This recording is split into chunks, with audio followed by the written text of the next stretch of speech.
embarrassment, heartbreak, failure. These things are inevitable, and if you're pursuing an uncommon goal, the frequency more than doubles. And as frustrating as the lack of control is, what you can control is how you react. Most guys have the desire to change, but just don't know how to go about doing it. If you stay until the end, I guarantee you'll not only know how to go about completely flipping your life around, but I'll also give you a real life example of someone going from 0 to 100 by following these lessons. So when pursuing anything, you should be prepared to come face to face with the opposite. When a man learns to love, he must bear the risk of hatred. Before life introduces you to success, it makes sure you're well acquainted with failure. I posted for 7 months before even one of my videos touched 1,000 views. But I always took something away from my failures and turned them into lessons, which is a skill every successful person possesses. Not only are we not afraid of failure, but we see it as an opportunity to grow. A lot of young guys waste so much potential by going through embarrassment, failure, or heartbreak, and continuing as usual, or even worse, going into a slump. Like, bro, the world is at your feet. You can do anything. And now you have all the fuel in the world to do it. And I know it sucks, but you can't change the past. What you can change is the future that you're writing. And motivation definitely isn't gonna make you successful. Everyone knows that because it's not sustainable. But man, it's a great setup for building momentum. And I'm only here because of momentum. And although I was already going, when I went through heartbreak, I used that as fuel to go even harder. And as someone who's been through it more than once, I'm not gonna tell you don't think about making her regret it or making the people looking down on you sorry. Do whatever you think will help get that bike going to top speed. But once you're there, you still gotta keep pedaling. And in my personal journey, every time I made it about making her regret it or proving them wrong, I get going pretty quick, but I could never maintain it for long before I had to switch my motive. So here's what you clicked on this video for. How to find that right motive that'll get you going and where to go from there. How to not waste that fuel and actually use those negative emotions to change your life for the better. The first practical step you have to take is taking responsibility. It doesn't matter which emotion I'm dealing with. I'm not gonna change anything if I don't feel responsible for my current circumstances or undesirable situation. Even if it's not my fault, I'll still take responsibility because the moment you make it someone else's fault, you put the power solely in their hands to fix it. The next step has the most resistance to it. Get off and get away from TikTok, Instagram, or anyone that's keeping you in that depressive bubble. I remember last year in 2022, I was going through it. And all I was seeing on my FYP was TikToks of people crying with sad music, talking about their exes, talking about how they'll never trust anyone again, how they'll never move on. And just a bunch of sad people not moving on. The worst part is you can be doing good, moving on, focusing on you more.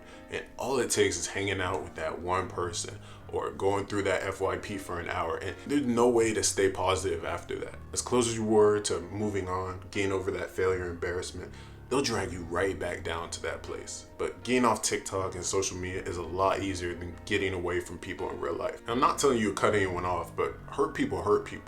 And sad people make other people sad. And it's probably not even personal. That's just the way it is. So just keep that in mind and try to keep as much distance as you can from those people until you know you're past whatever that thing is. And once you do that, you're ready to find the right motive to get you going. So like I said in the last segment,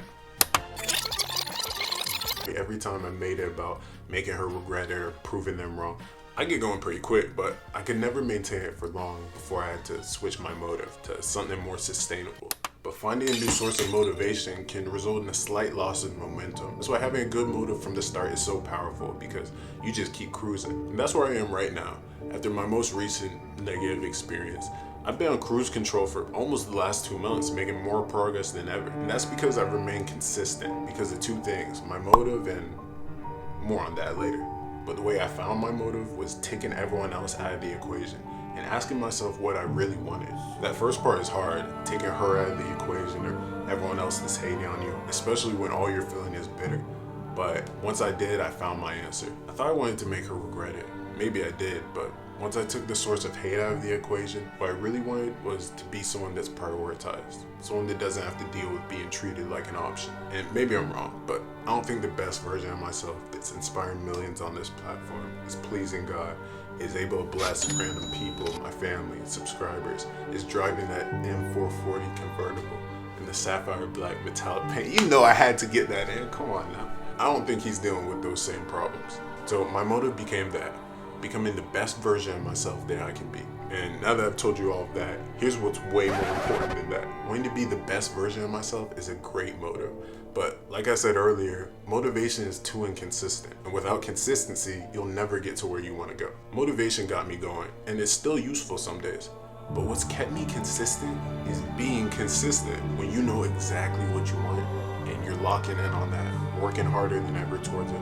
That's what's gonna turn your life around for the better. For me, that's YouTube right now. My love of making videos, reaching new audiences, and seeing people actually subscribing, saying they want to see more of my videos. The momentum of those things, you guys' comments and everything else, that's what drives me more than anything to edit for hours and do all the other less exciting aspects more than anything. Because when you're really working on yourself, pursuing something difficult, and you don't quit, then start to see improvement, that's where genuine self-love comes from. Overcoming the difficult things and knowing that you didn't back down, that you're capable, that you're competent, which is more important than the love you receive from any other person. Most of you watching this are probably in college or younger. If you don't know what you want to do yet, that's fine. Just finding one key area that you know killing it in is going to improve your life works too. Whether that's being more organized, getting better grades, being more outspoken, that's up to you. But I guarantee you, if you apply these steps like I did, your life is going to turn around for the better. I'm not giving y'all something I just read in a book. I'm living this out. So if you're still skeptical, subscribe. Keep watching me. I'll prove it by only getting better and better. I'll be your reference. For those that are going to take responsibility, disconnect from negativity, find their motive and lock in on their craft, leave a comment down below and keep me updated. Like I said earlier, making these videos and inspiring you guys, that's my thing. And nothing gets me going like seeing y'all's comments and knowing that I'm actually making a positive impact. Also, even being a creator on this platform, I forget all the time to like videos that I actually like. So here's your reminder to not forget and break that button for your boy Ben. Thank y'all for really showing love to my last video. If you haven't peeped it, it's not going anywhere. And if you're watching this more than 5 days after I posted this video, that is my most recent one. Thank y'all so much for watching this one. You got this, you're not alone. Rewatch this if you need to. Leave a comment, I'll respond to it. I love y'all, I'm out.